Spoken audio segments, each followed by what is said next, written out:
Welcome all to the Cinco de Mayo edition of Legal Tech Week.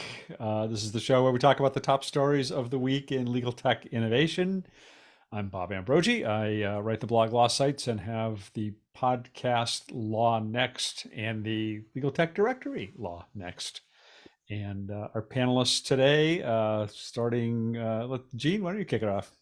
Hi, I am Gina Grady. I write the Dewey B Strategic blog, which covers legal research, knowledge management, and anything else I care about. I'm also a columnist for Legal Tech Hub. And Steve Embry.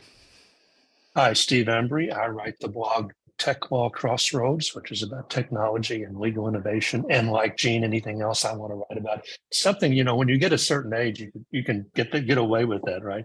But I'm happy to be here. Yeah. Stephanie. Hi there, Stephanie Wilkins, editor-in-chief of Legal Tech News at AALL. And, kind of get away with some things, but TBD.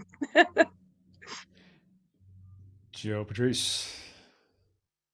Joe Patrice from Above the Law and Thinking Like a Lawyer. For our Cinco de Mayo edition, I do have a margarita today as opposed to my usual whiskey. So, I'm in the spirits, down with the French, Sounds good. And Niki.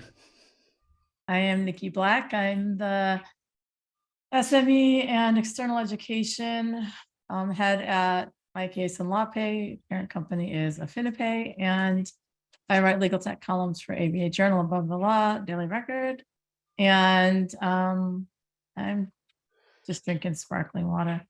I don't know. I guess I'm lame. That's okay. Mine's not even sparkling, but I have to go drive to a rubber chicken event tonight. So, and I would point out that this weekend is the Kentucky Derby weekend. So in my part of the woods, everybody is drinking bourbon. Yeah, including the horses. In my part of the woods, that's what they always drink. So there's no big change there. Not to mention the coronation. And I guess Caroline has already gone to her drinks party for the coronation. I'm sure she is celebrating early. Yeah. We didn't even hear from her this week. She didn't even send her regrets this week. So yeah, she did. Big week. Did she? Yeah. I missed it. Oh, that's right. She did say that. She said she joked about swearing her oath to the king. Okay, that's right. Okay. All right. Well, anyway, so probably the biggest news or certainly one just about all of us covered, I think, this week was the launch, or as Gene referred to it, the non-launch by LexisNexis of its new Lexis Plus AI. It's generative AI driven new sort of chatbot feature that is not fully launched at this point, putting it out to a limited group of select law firms for them to try out for a while, and with the idea that it may be coming out by the end of the summer. I think they said they're pretty sure it'll be out by the end of the summer. But Gene, you wrote about this. What did you think? Well, I mean, as I've been telling lots of people at my law firm, AI has been embedded in legal research products for a long time. I mean, Lexis Answers, Westlaw Answers, there's lots of things that we're already doing AI. And that's why it was sort of shocking to me how much the legal marketplace was recoiling from the notion of AI. And I know open ChatGPT got a lot of bad press for legitimate reasons. So I thought it was interesting that Lexis seems to be, what their big announcement was to me was, yes, they're developing this product, but they have a huge installed base already. So probably they are the biggest legal research provider in terms of how many law firms are they in, how pervasive are they in the marketplace, and they're bringing AI to the desktop. But they're not just doing that. They created that other educating the marketplace thing where it's not just the people who are going to be part of the test group. They have it's like a special Lexis AI insider where they're going to give sneak previews, exclusive access. And they said that is open to anybody. And I think that is an educate the marketplace and push back on all of the ethical concerns that some law firms and in fact law schools, because I have repeatedly seen stories about law schools saying we don't want, or we're not going to let our students touch any generative AI products. So I think it was a very interesting approach to start with an educational campaign before you launch the product. You're giving them the benefit of the doubt there. I think. I mean, I feel like that was just a more of a marketing ploy in a way of kind of whitewashing the fact that they're putting this product out there when they didn't have anything to put out there yet. And I mean, they did have something to put out there. That's not fair to say, because obviously there is something there. But I did kind of feel like they were really just trying to get a jump on the competition in terms of getting something out there that they're doing this. They've got co-counsel out there, they've got Harvey out there, and co-counsel for a little bit kind of had this space to itself a bit, it seemed like, and so I think they were maybe worried about that a little bit, and by creating this, what are they called, the AI Insider program, it's like, give us your email and we'll send you updates, is really what it comes down to. But Yeah, well, Bob, you may remember a few years ago, I think you and I, and maybe some other people here, went to a Thomson Reuters presentation in maybe Minneapolis, and I don't remember what the product was, but it was within the next week, LexisNexis came out with their version of what the product was. And again, it felt very rushed. So, I but think I can't remember. I think that was Westlaw Edge. And I think we were in you're right, New York. I think we were in New York. Yeah. It was. Right. It was. Yeah. I remember it. Yeah. Yeah. Right. But what's interesting to counterpoint is that Westlaw launched Precision, which does not use generative AI, and they have kept completely silent in terms of what their plans are. And that's well, what they did. I gonna did say. mention in It my sort of story. They're felt- going to. Yeah, go ahead, Stephanie. They did release that one. They released a survey. It felt the same way to me, where they haven't announced anything about it in their tools, but they did release, a survey of use of generative AI in law, and it felt sort of the same of like, we're going to put something out there to just have our name along with it. It had the same feeling to me as sort of the guide that Lexis put out. Yeah, Let me they just did do say a this week. timeline. Just on that point of Thomson Reuters did this week say that they're investing $100 million a year in generative AI, and that they're going to be releasing generative AI into all of their flagship products by the second half of this year. So they did say that much. Well, then I want to just do a quick timeline, pull back and do a timeline check here, because what is happening with AI is that this adoption rate and there's this exponential level of tech adoption and tech improvement, right? Like we're talking about this like it's been around for 2 years, like, oh, well, law school, like the law schools are already changing their position in a matter of months. I mean, everything that is happening now is condensed into such a short time frame. And we're talking about like, this has been around for a long time, but it hasn't. I mean, this is like months that we're talking about, where all these things have happened and all these products have rolled out. And what Lexis has, even though they're rolling it out just to this select group of firms, looks pretty robust. And I have no doubt that it is, because of anybody that has all that data. And all the years I've been writing about AI, they're the ones that have been doing the most interesting stuff, making the most interesting acquisitions, doing the most interesting things with those acquisitions, consistently building on them rather than just dropping them because it was too complicated for them to figure out, or I mean, they're doing really wonderful things. And then the other thing I want to point out, I talked to Bob about this when we recorded his podcast. I don't think it's been released yet, but when I was a guest. Monday. Okay. Maybe up Monday. One thing that is super interesting to me that I hadn't really thought through until he and I were talking about it was, I believe that the pandemic has primed the legal profession and the general population to adopt and be willing to try new technology in a way that would not have happened. I think that AI still would have come to fruition where it is now, because that was just the tech coming together. The pandemic changed the mindset of the general populace, if you will, including the legal profession, such that everyone not only is less skeptical, they're willing to embrace it because they understand how tech truly did help them get through the pandemic, and that it actually is useful, and maybe we shouldn't be so scared about it. So I think that is also assisting in this acceleration. But the law schools are already changing they went for about a month. No, we're not going to do this. Let's put some things out. Now they're suddenly starting to figure out policies and put things in place and start implementing and teaching about it. And I think you're seeing that across the board. I think that this is going to move so fast that by the time August comes, it's going to feel like this has been around for 2 years instead of just not less than a year. And they're going to have I have no doubt that this is going to be a good product. Yeah, I agree. And I think that shows what a big deal this AI stuff really is, because I totally agree with you. Lexis has been doing great things with AI for years and recently, and they didn't have to, slap any GPT label on it or whatever, but it just seems like it's clearly the hotness right now. So they felt compelled to do that. And I mean, it doesn't change the fact that they've been doing great things in the past. So I totally agree with you. What did you make, Stephanie, of the fact that I think you were the one who asked them at the press briefing earlier this week about what models they're using, and their answer was, several of them.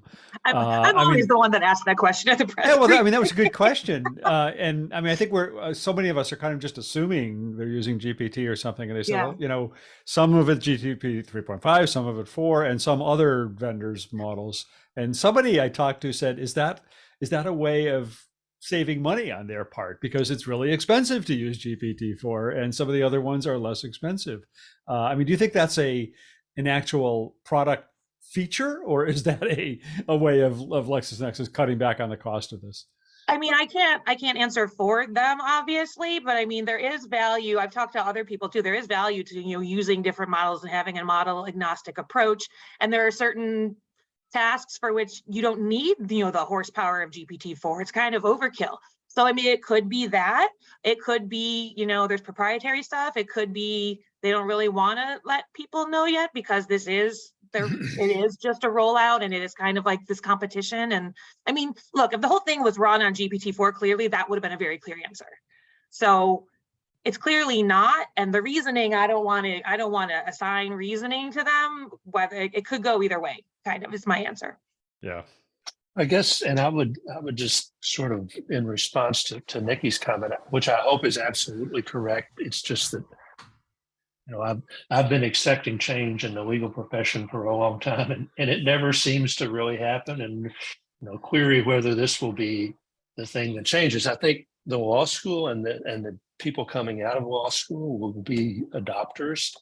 I just don't know if law firm and law firm management is going to embrace tools that increase efficiency, reduce billable hours, and tamper with their leverage model that as much as this has the potential to do. I think they're going to have to. I think it's going to happen. I'm not a betting person. I would 100% put money down on this, and I would put a significant amount. I think it's going to happen. I think it's going to happen quickly. I think the fact that Lexis has already has a workable product that's out there, that the mid-sized firms are working with, a bunch of them, and the fact that it's built into this thing everyone else is already using with these the other thing that was notable, I thought, was that they're only pulling on their data, which is trustworthy data, and that the confidentiality issue is solved, I think, at least within the context of Lexis, because they're doing the exact same things with the inquiries and storing them, in a safe offsite versus, the public cloud or something that they do with everything else.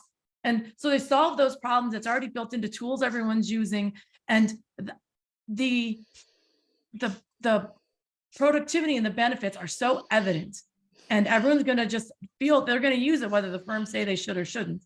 And so I think that I think it's a losing battle. And I think this is different than anything else we've seen other than the internet and or PCs, but this is like a whole different thing than anything else. And I don't disagree with you there. I'm just skeptical that the majority of law firm management is going to let this change happen as quickly as the technology would allow it to. I don't think they're going to unless of course the clients charge in and demand it, which is always in past, the demand for greater efficiency, while existing certainly to some extent, has not existed to the extent that you think that it might. Well, and I think Carolyn talked about that, and I'll rebut that when I talk about what I submitted as a thing to talk about. I just And, want to and point again, out, it depends upon the type of firm you're talking about, obviously. I mean, big law is different than solo, is different than mid-size, is different than plaintiffs firms. And I mean, I would think plaintiffs firms would say, God, thank God for a tool like this, right? I mean, because they're not getting paid by the hour. So anyway, I interrupted you twice, Gene, and I'm sorry. that's okay. I just want to point out that Mary Warner's post talks about stochastic parrots and synthetic media. I want to thank her for that. I have to go look up what stochastic parrot means. Yep, that's good. Joe, were you So, trying to like, say? look, yeah, no, I don't want to discount the pandemic's role in getting people more eager to use things. But what I think, and what my angle in my write-up really dealt with, is I actually think that the big deal is ChatGPT is the real driver here. It is a thing that allows you to do the stupid stuff. Nobody really cares or would have cared about utilizing this for any kind of serious application. People are excited about it because they can make it write stupid poems. I mean, that's the entry level. And that is and like, it seems like that's a little specious, but it really is true that that's the adoption play, right? You see that it can do this fun stuff that you do, and then you think, oh, well, maybe it does the real thing, which I actually thought one of the most entertaining parts of the presentation we saw is that Lexis put front and center the write a cease and desist letter for me. Okay. Now make it more aggressive. And I was like, yeah, like that's the part that's going to be fun. That's the part that somebody's going to actually use. And then by playing around with it, and maybe they never send it, but try to get it to do mean things. And them doing that is what's going to lead to that kind of adoption play and potentially and I think the play for the law firm management is they're going to replace tons of like staff with this sort of stuff, right? Like a lot of that work can be Yeah, moved. Yeah, so on that was the that was the non-billable side, yeah. Mhm. But But not I on, but like a lot of tech. I mean, law firms have always been quick to adopt tech that helps their billing procedures or their profitability. They never have lawyers have no problem with that. When you say, okay, I'm going to give you something that reduces hours, well, it's a good confidentiality and privacy and oh my goodness, oh my God, it'll never work and it'll get bad answers and it'll be screwed and we're going to sue by malpractice and our carriers won't care us and the clients won't like it and I tried it and it gave me a stupid answer.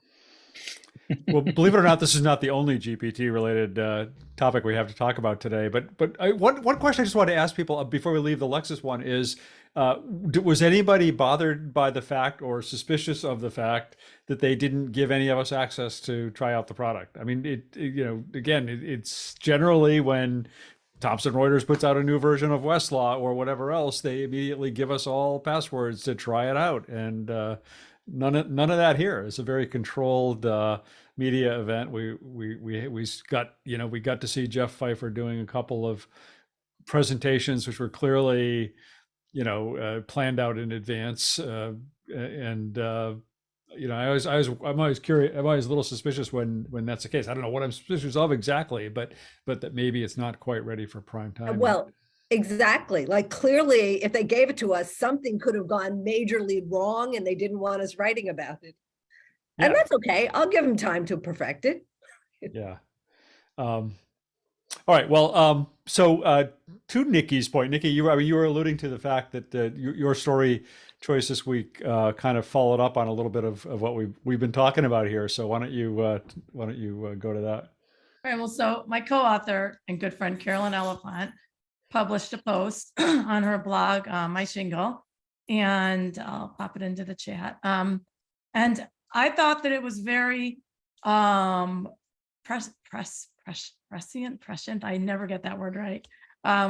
But Caroline does a great job of seeing the big picture and seeing where things are going. And even though she focuses on the solo small space, I thought that her article was super on point. And what she was saying was that will the AI be the end of the billable hour? The first thing that caught my eye was that she talked about Chegg, which is this company that provides study materials and outlines for high school and college students, and that the stock prices had plunged by almost 48%, and they were considering bankruptcy because ChatGPT, in the short time that it has been out, completely undermined their entire business model. We're talking, and I don't think you can count the first month of ChatGPT. So we're talking like 5 months, 4 months. this company's entire business model is gone because ChatGPT has replaced it. And so what she did, and this is what I love about Carolyn, is she often finds some sort of article about something that's unrelated to legal and ties it in a really interesting way. And what she said, and I actually am going to read a few of the things that she said because I think they're so on point. She said that perhaps AI is going to be the biggest disruptor in legal that actually ends the billable hour. And I think that these examples that she gave were great. And I think that they're going to be these drivers that are going to cause the entire legal profession to kind of become upended, and it's going to change the way we do a lot of things. So what she said was that and I'm going to read like a few paragraphs. When a tool like Casetext Co-Counsel can summarize the 50 cases cited in an opposing brief in 10 minutes, rather than the 10 hours it might have taken an attorney, how do you build for that? When a lawyer can push a button to generate discovery requests that respond to a complaint that an associate supplements with 2 hours of review, rather than the 2 days the project might have taken, how do you bill for that? And if in-house counsel can use AI-powered tools, how much use will they continue to have for large outside firms? Consumer clients will soon grow savvy too. They'll be able to figure out that all those hours charged for depot prep in a family law case could have been accomplished in an hour with AI, or that the canned ChatGPT generated email didn't take an hour to draft. Flat fees for the deliverable, not the process, so that they're less vulnerable to the other billable hour in the AI age issues. So essentially, those were some great examples across the board in so many different ways that this is going to be the driver for having to change your entire pricing scenario, the driver to having to bring in clients and retain them. You can't screw them over with this 0.3 to read a letter, or an email. What are you talking about? Summarize with ChatGPT in 2 seconds and then respond to me with ChatGPT, So I think that what she says is correct. And I wholeheartedly think this is going to change the practice of law as we know it. And people can drag their feet. And if they drag their feet, they're going to lose the race. I mean, I think she makes a really good argument for that. And it does seem like this is more likely to do that than in the past. On the other hand, I'm just like, if I had a billable hours worth of dollars for every time somebody has said this marks the end of the billable hour in legal, I would indeed be a very wealthy man by now, because I've been hearing this for a long time. And people said the same thing, when e-discovery technology made a big leap ahead with sort of technology assisted review and AI and e-discovery. And everybody said, well, that it's going to upend how we can bill around e-discovery, or even electronic legal research. People said, that's going to just upend how we can charge for our time. I mean, this does seem to be, leaps and bounds ahead of that in terms of the potential impact. So I agree with it, but at the same time, I feel like it's still going to be a while.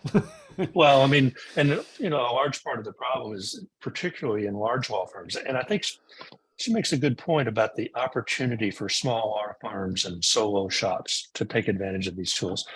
But larger law firms, their entire culture is built upon the billable hour. Your advancement in the firm is built upon billable hour.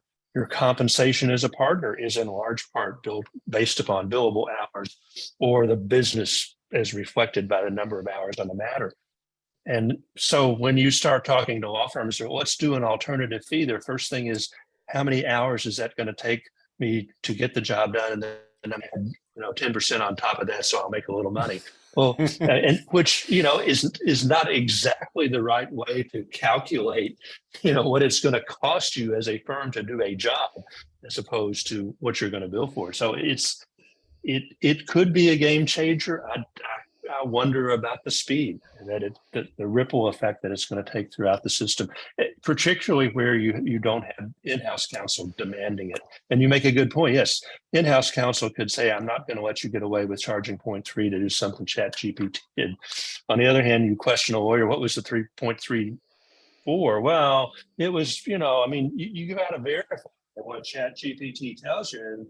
And I'd really need to read it, because it could be wrong, and then I had to check on it, and so on and so there's a lot of ways to drag your feet. And I know you're shaking your head, Niki, and we rarely disagree. In 3 months, that's not going to be an issue.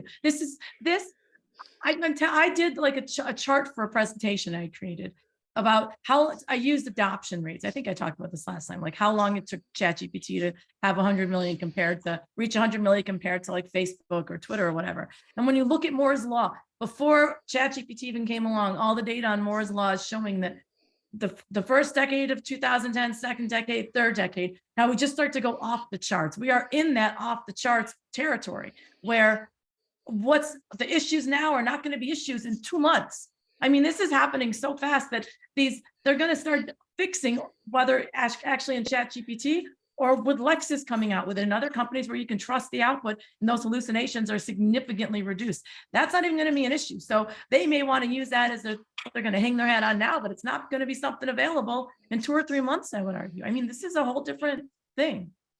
I agree that this has a we will much see. bigger chance of impacting this than anything else ever had. I think Steve hit on an interesting point, though, that in terms of making the change, lawyers need to figure out a different way to value legal work, because the billable hour has been great. Like you said, even when you do AFAs or flat fees, you go back and somehow falsely base that on a number of hours, and an hour is worth X.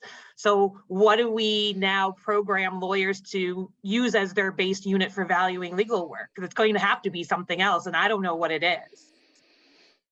Well, whatever happened to value billing? I mean, that was something I got talked about a whole lot and kind of forgotten. But what's the value of what I'm delivering to my client versus the time I've spent on delivering it? And that Yeah, what's the value to the firm, which is a, another completely different issue, because most firms are based on revenue. I mean, did you bring in $1 million client? It doesn't matter whether your profit was X. It's we got $1 million in dollars.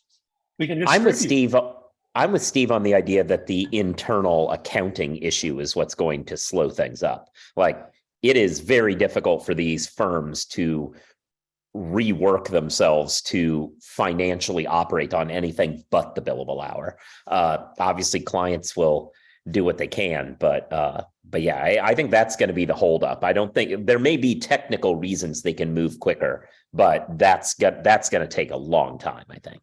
But that's going to allow the small firms and the mid-sized firms to take over the market, because I don't know if any of you have hired a lawyer, but I had to hire a lawyer for a tax issue. And let me tell you, it was like a large firm in Rochester, mid-sized firm elsewhere probably. But I got in a fight with a guy because I'm like, what if you have 4 people looking at the same document and charging me 0.7 every time? Why do all 4 of them? And I looked at it and read it in 0.2. So what are you talking about? And he took hundreds of dollars off my bill. I mean, it's ridiculous. Yeah, it's ridiculous, and they got to fix it. Sure, but that's not going to be.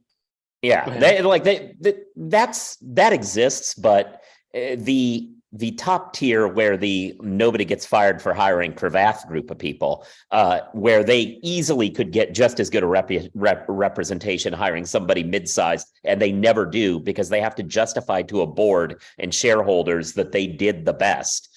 That's the model where I think it's not going to happen. And I understand that's not the whole legal market, but that is, the dynamo at the center of the American legal market. And I think, Niki, you make a great point. I mean, I've had occasion to use a lawyer. I've had friends that had occasion to try to hire a lawyer, and it's a nightmare. I mean, it is a royal nightmare to find a lawyer who will talk to you, who will understand your problem, who will respond, who will return phone calls, who doesn't want a $10,000 retainer to do a $2,000 matter. I mean, it is to the point that it's so frustrating that people just give up. And so there is that kind of opportunity for the right solo and small firm. But so many of them that I found, and consistent with some of your all's experiences, that they just don't want to be lawyers. They want to, do the easy stuff and charge a lot of money for it. Yeah, I think if anything was ever going to break the back of the hourly billing, this is it. But it's going to be a while still, I think.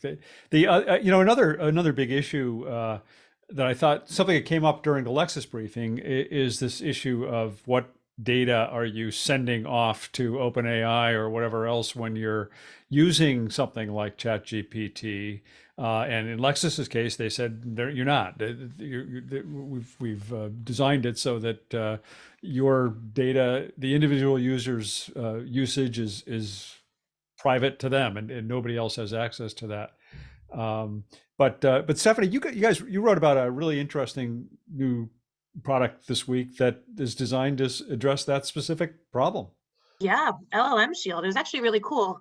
And I mean, I would say, I mean, I'll go so far as to say any big tools like Lexis or a co-counsel, like they shouldn't be using ChatGPT. I mean, they should be using the underlying models and building exactly that Right. that infrastructure so that it's not being sent anywhere. But as Joe was saying earlier, especially I think one of the most brilliant things OpenAI did was put ChatGPT in the hands of everybody and got generative AI to the masses. So people have been playing around with this, and we've seen big issues where, you know, like Samsung, their proprietary code got out into the world because someone put it into ChatGPT. And so this is from Wayne Chang. He's a serial tech entrepreneur. He created LLM Shield, where it sits inside your own system. And if you're on ChatGPT, and it has built-in guidelines. One is very specifically legal. It's trained to identify things that might be attorney-client privilege or sensitive. Like here, if you say, here's a client agreement, and you can set it up so it pops up a warning to the person saying, this is sensitive. Do you really want to send it out? Or you could even send it to be like automatically block certain kinds of materials. To sort of nip that problem in the bud of, you know, bans on ChatGPT are not going to work. I mean, you can say it, people are still going to access it. Just go to a different computer, go at home, you know, go on a different network. So this is designed for various industries, including legal, to stop that information before it gets out of your system. And it doesn't even go to LLM Shield either. They're like, we don't want it. We want to, it's a one way, you download the stuff, we stop you. And then if you override our stuff, that's on you. And I thought it was really interesting, especially because it was specifically tailored to identify sensitive legal information. Yeah. So it's a Chrome extension at this point, right? And then Yeah. as I said, yeah, it sounds really cool. Yeah, it really is. And I saw someone comment that it has the potential to, you know, really enhance some legal use cases, because if people don't have the money to pay for the big tools, and, you know, if they can put this in, I mean, this isn't free, but it's far less expensive than some of the major, you know, generative AI tools out there. It could help you sort of play around with ChatGPT in a legal setting without the concerns that the general tool presents. So it's really interesting. Like I was fascinated by it, and Wayne Chang is a fascinating person to talk to also. So yeah. Well, okay. So then the other thing that besides ChatGPT bringing an end to the billable hour, we've also heard that GPT and generative AI could help address the access to justice issue in this country. And Steve, you've got perhaps a contrary view to that position. Well, it was, you know, there was an article that Hassan Kanu wrote for Reuters, in which he posed the question whether it will help the access to justice gap at all. And, you know, he cited the expense of these programs, the difficulty of access to the internet to be able to use them, the language barrier, and let's face it, the fact that whatever you want to do in the legal system, you still have to have a lawyer to do it. Whether you ask ChatGPT how to do it or anything else, if you want to do it, you have to ask a lawyer to do it. So you're right back to where we started from. And he also talked about the fact that, you know, all of these AI programs, all of this technology for years has forecasted to be great to solve the A2J problem. And in point of fact, it hasn't hardly moved the needle one iota. I mean, it's the gap is still what it always was. And I mean, the truth of the matter is that our legal system in this country is really for big businesses trying to sue each other, or for rich people, or the isolated case of somebody with a horrific personal injury who gets the attention of the lawyer. Everybody else, you're on your own. And I think I tend to agree with him. And I mean, it's an entirely unregulated area. Companies can charge whatever the market will bear, which they probably will do. And yes, there are some of the companies, particularly Casetext, just saying, yes, we're going to try to make some of this available for people that don't have the funds to pay for it. But the gap is so wide and the systemic problems are so great. I sort of think that he may be right, that this is going to make it worse, not better.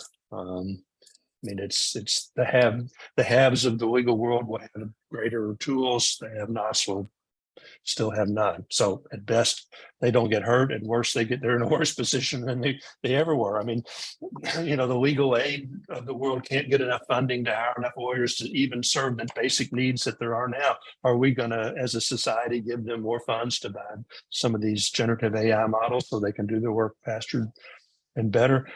We ought to, but we don't even give them enough money to hire people now when people are incarcerated at greater rates than ever. So I don't think we have the will as a society to go that route. So hopefully we can go ahead, John. I'm sorry. Oh, hopefully we can give this technology to Browder and like Do Not Pay could do something with it. I don't know. Unfortunately, everyone muted. So, but it has a great propensity to make things worse, not better. The cost of technology has always gone down. So, I mean, we're projecting from current costs today, and I think we have every reason to expect that it will be easier. And part of the access to justice problem is in the courts itself. It's the backlogs. There are lots of ways that perhaps it could at least address in the shorter term the problems of the courts and the bandwidth of the courts to deal with all, the overwhelming need of people who are underrepresented. So I don't want to totally write it off as there are no opportunities for anything to improve. Right. And it's an interesting counterpoint so there was a big talk of access to justice and generative AI at Codex this year. And everyone was saying, like, looking at the potential of it, which there is huge potential, but it was Jillian Hadfield that was making the counterpoint also of just like, yes, it does, but we need to make sure that these tools don't only land in the hands of corporations. Because that if they're only used, again, like you were saying, by the rich corporations to get richer, and we don't give them to actually use them to increase access to justice, it will deepen the divide. So there's choices to be made in whether or not it helps. I mean, I don't think anything erases the access to justice problem overnight, but it has this potential, but there has to be a lot of thought into it. It's not just a magic wand for it.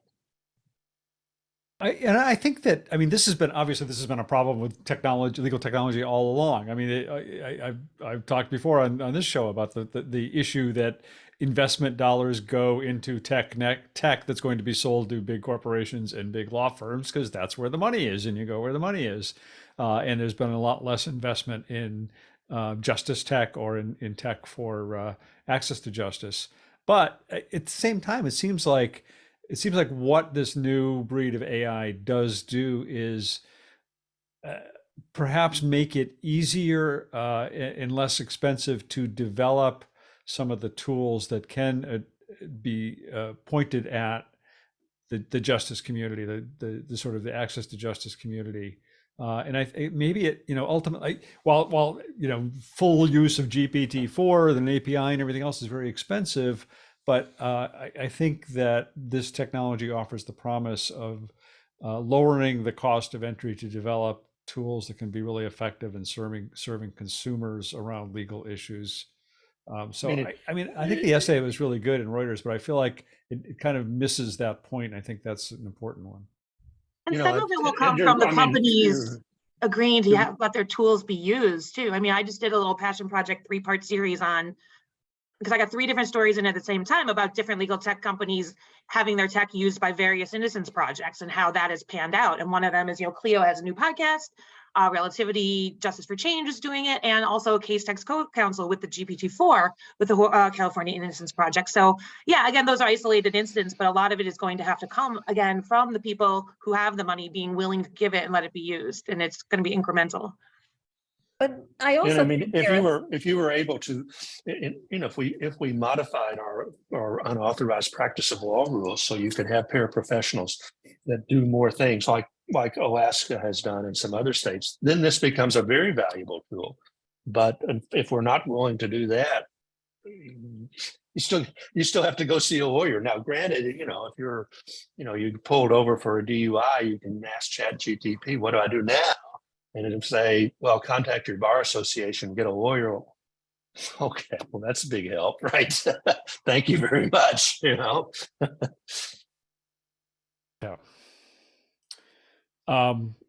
So a couple of other stories we had this week. Gene, you wrote about something which you talked about the fact that when you talk to people about this, they've never heard of it. I have to say, I've never heard of it. The Lost Art of the Business Review. What's that about? Well, years ago, back in the old days, when you spent a lot of money with a company, mid-year in the contract, maybe halfway through the contract, or period, you could agree with it up front. They would come and they would give you data and say, here's how it's performing, here's how it's being adopted. They would come, you had a rep that could come and produce these reports and engage with you on, do we need to change training? How do we, and also, do we need to add products? Should we tweak the mix of products?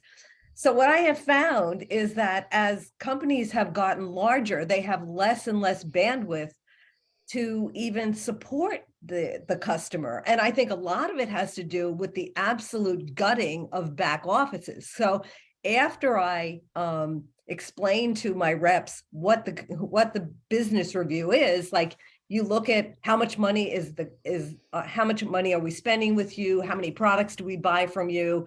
How has our usage trended over the past 5 years?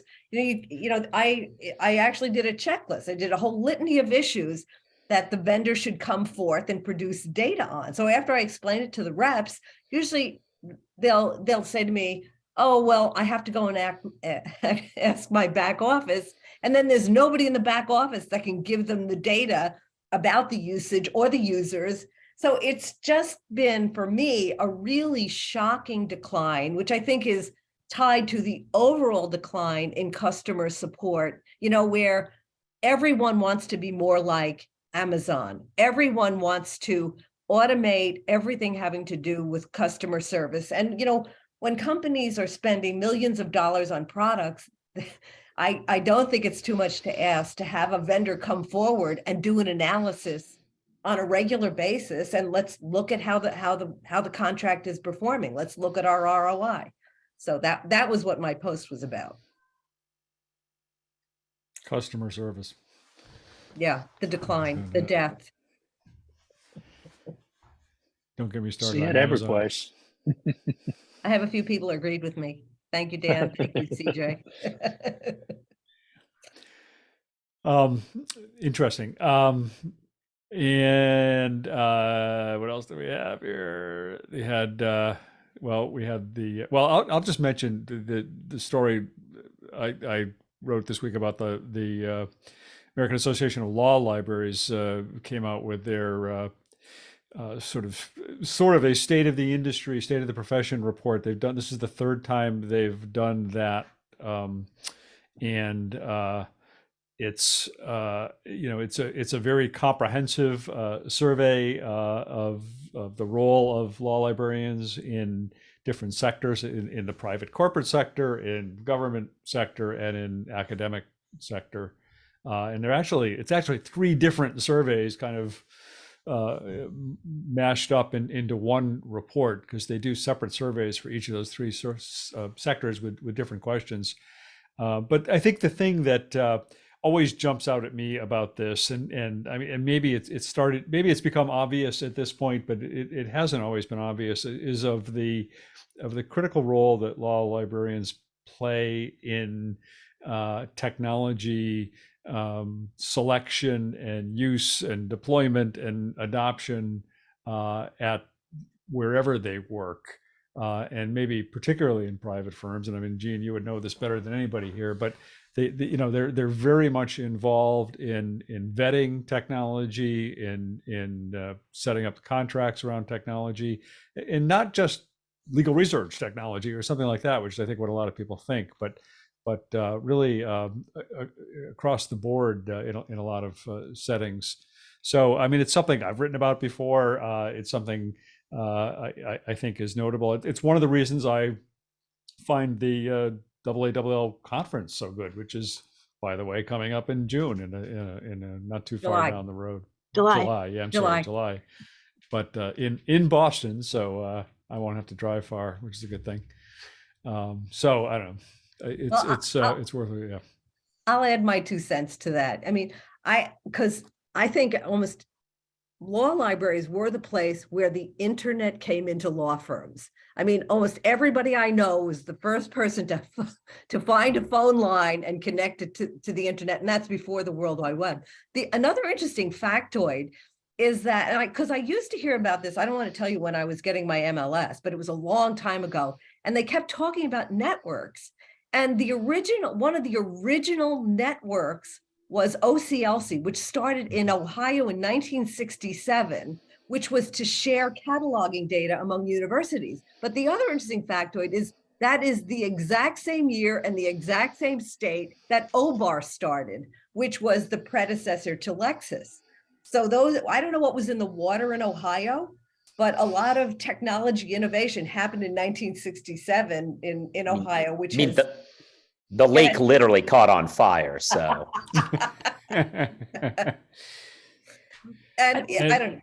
Now, the other thing I was going to say is that, unfortunately, I think one of the other questions they ask is about what skills do people need in the future? And that's when I write about, that's where I'm going to focus, because people don't, yes, librarians have always been involved in taxonomy and a lot of the things that are driving knowledge management today. I mean, they were the original catalogers, but I think today, people are coming out of school with a lot more technical skill than was being taught, when I went to school. So I think people are coming out of graduate programs with data science backgrounds. And I think we are going to see the profession transform dramatically over the next decade. Well, I think that's a really interesting point about the law librarians, because it sort of brought me back to when I first started blogging, and I just had this small blog and I was just starting to connect with people in the legal tech space. And the first organizations to ask me to speak were the local Law Librarian Association and one in Toronto. Like, it was sort of like in my little geographic region, they were some of the ones that took notice of what I was writing and read it before anybody else. And so it's interesting that you said that. And they always sort of have been on the cutting edge. They're just kind of quiet about it. I think that's part of what it is. They aren't, they write a lot, but they're, I feel like sometimes it's in the background that they absolutely don't get the credit that they deserve. So that's a good point. Yeah. And their conference really is one of my favorites, because you kind of go there and you talk to the people that are actually using the products and what they think about it and what they're interested in and what their people that work for are interested in. Is just a great way to get information. So hopefully I'll get invited to go this year. Unlike the rest of I think you have to ask. No. They've already got the actually I've asked, but I'm not sure I'm registered yet, but I plan to be there. Oh, I am. You're registered already? Yeah, but yes, we had to ask. I think I registered. I mean, I think I registered. I'm not sure. Yeah. All right. Well, what episode of Legal Tech Week would be complete without at least one Elon Musk story? And for that, we turn to Joe Patrice. Yeah, this is only tangentially. Elon's the hook. It's a deeper story. Anyway, Elon Musk, his attorneys, he was asked to testify in a case about a Tesla crash. He had made some public comments that are on video about how the safety features work. Understandably, the victim's family feel like him publicly saying this is relevant to the question of whether or not people have bought this car that crashed into the side of the road. His lawyers sent a letter saying, well, Mr. Musk, being so important, is a constant victim of deep fakes, so we can't testify about any of these video clips. This is obviously stupid, because it doesn't answer the question, were these deep fakes? It was just kind of like a blanket claim, like, I could have had a deep fake, so I refuse to show up. And the right answer is you have to show up, say it's a deep fake, and let the forensic experts work out whether or not it was. But that aside, as a hook, what it got me thinking about is the deepfake conversation. And one, on a lesser level, are there going to be litigants who try this bad faith argument that he's trying? But two, more importantly, how ready are we for that forensics question of breaking apart a video to determine what is and is not what the person said. When a good faith, well, not good faith necessarily, but when somebody who's not as dumb as Elon and his lawyers shows up for their deposition and says, no, I didn't make the following statements, and puts the other side on the spot to prove that this is not a faked video, what do? Also, is that really the way which the burdens are supposed to flip? Should it be on the witness to prove this was a deep fake? These are all questions that I'm not altogether sure people are ready for. I think we'll just have AI analyze it. There we go. AI can tell us if the other AI faked it, and we'll be in this crazy little. Send it to Lexis, see if they can answer it. Right. I don't know. I mean, during this show, or just depose Trump, and he'll just say, "Yeah, sure, I said grab her pussy. What the heck?" Well, I mean, look, that was fantastic. The strategy of go ahead and admit it is, it rarely works, but let's see how it goes for him. But yeah, no, I do think this is going to be more of an issue, and potentially.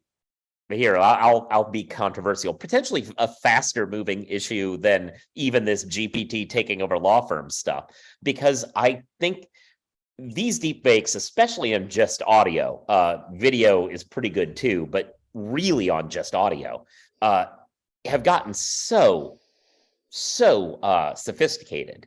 What are we gonna do?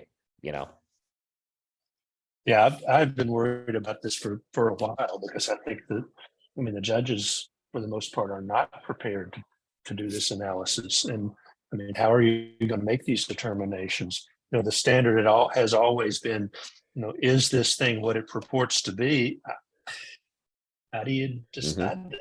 With some of this stuff, some of it is so good. There was an article the other day about, a woman got a phone call, and it sounded like her son pleading for help, that he was someplace or in jail or an accident, and it was all fake. Yeah. And so I was like, good Lord,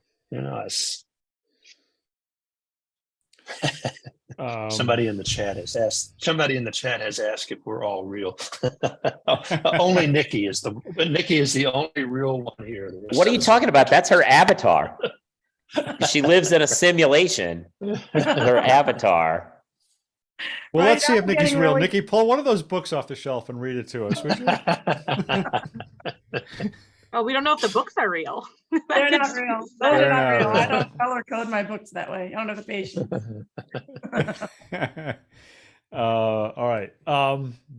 Let's see. So we've got a good clock coming. Anybody going to clock? Anybody here going to clock? The clock is ticking. I the am. clock. Stephanie's going. Joe, you're going? No, you're not going. You're good. I can no. You've got I will be things- busy. I will be busy You're- next week. You will be watching the clock. Yes. Well, no, Anybody we'll be notice that done. there's like that the clock founder, the original clock founder, has now launched a new conference for later this year. Yeah. Yet another conference for us all to worry about whether to go to or not. Also in Vegas. Also in Vegas, of course, right? Yeah, Dan O'Day is going. A working clock works in Vegas twice a year. I don't know. There's something. Yeah. Yes, There's some kind of a clock thing there. My new right. test on going to conferences is whether they offer us food or not, which I'm happy to say that many will. Well, Many so well-known now conferences will ILTA now has offer now food. passed the smell test then for you. ILTA ILTA's now told us that we're going to get food. We as members of the media will be able to eat during the conference. Oh, really? I didn't see that. I did see that I got my invitation, so I will. That will be my next conference, I think. Yeah, they didn't say there's you coffee in might the want- press room, but they did say we can go to the dinners and stuff. Maybe you should read your invitation carefully, Joe. Sometimes some of us get invited to things that. This fine, I think, is this one looks good. Yeah, yeah. All right. Well, we will. I think that probably does it for this week, and We're not going to Next- talk about the robot dog with ChatGPT. I know. What about Niki's You want- talking dogs? What about the oh, robot all dog? right, all right. You got a minute. I got 5 minutes. I got to be off the top of the hour. It'll But be you want to talk super about the fast. robot It'll dog? be quick? super fast. Okay. So, Not to The- mention the founder of AI talking about how we Yeah. didn't get to that either. But Yeah. in a very, I don't know if pre-Battlestar Galactica moment, if anyone watched Caprica, where they uploaded the consciousness into the robot, and that started the whole robot uprising. Somebody had the brilliant idea to upload ChatGPT into one of the Boston Dynamics robot dogs. So I feel like the end is here, like the end is nigh. It's kind of over for all of us. The robot dogs are gonna gain sentience and take over the world. And they're terrifying. I don't know if y'all have watched the videos of them lately. Them and the actual robots. The robots are so adept and agile now. So if you haven't watched like Battlestar Galactica or Caprica, which is the series that predates it, I think y'all should watch that this weekend, both of them, and just become as fearful as I am about this whole thing. And I hope we're in a simulation. Yeah. I'll be driving Gotta right can by be Boston Dynamics in about an hour and a half, so I will be careful as I pass the building. Any comment on robodogs? No, but Well, no, my other end is nigh thing was that, you know, the godfather of AI from Google stepped down, basically saying he regrets his life work. So, you know, Yeah. I mean, regrets it all the way to the bank, but Except, you know. except he didn't. Exactly. You send Except, the money back. He can afford to step except he down. doesn't, because as soon as somebody point blank asked him in an interview, "What about Google?" he was like, "Oh, what Google's doing is great." Like it's just the same. All these AI guys complaining about the doom and gloom, except for their own company that they have money in. It's just so tedious. Laura Keeler gets the award here. Her cousin was in a commercial with the Boston Dynamics robodogs. How great is that? All right. All right. Well, next week we can do we next week we won't have Joe, maybe, because Joe is going to be a new parent. Very exciting. Do you know boy, girl stuff? Girl, Dog? girl, she will be she'll come on Thursday at this rate. So whether or not I'm here on Friday is iffy. I would say no, but there's, post-COVID, there's a lot of visitation rules at the hospital and stuff. So I actually might have to leave for an hour, at which point I would be able to join. There you go. All right. Yeah. Well, congratulations, and we'll see you. Whoever does make it here next Friday, we'll see you then. And thanks to everybody for listening and watching, and for the always interesting chat in this thing. So appreciate it. See you next week. Bye, everyone.